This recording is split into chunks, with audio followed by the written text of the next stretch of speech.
quay rồng cao hả? đây chụp sạch cái nhiên mà thách thì thách đúng rồi.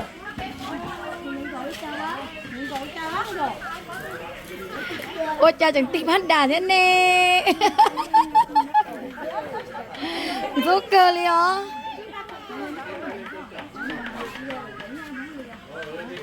Nghe cũng mỏng. cho nó nó không đã tiêm bọn nó tôi gặp nó chặt tay can tiền nên còn bảo cho nên nó không nó Ai trên thì họ như cũng mỏng nè. Thế lần tôi chỉ tôi chè bé tôi cũng mỏng luôn.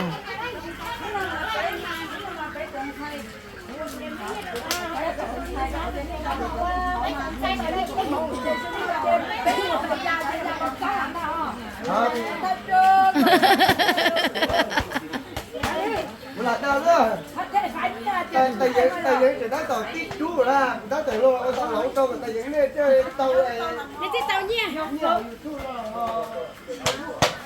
phải có nhớ bạn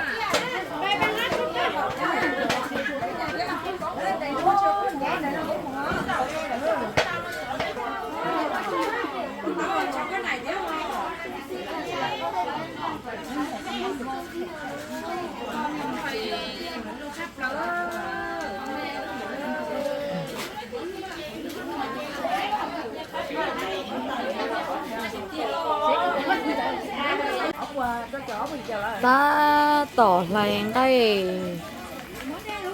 phần nó con khùng nó thật cơ thật tè ha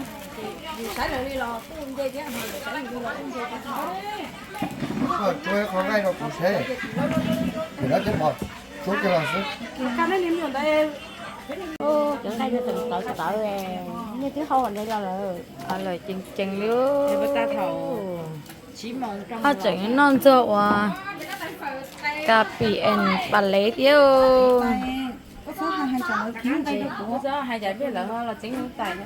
Biết là no lúc là coi đó. chúng nó Nó đang ăn nhạc.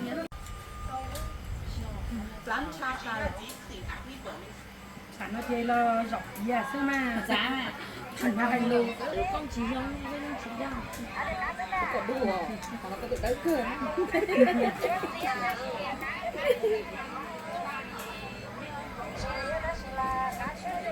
thì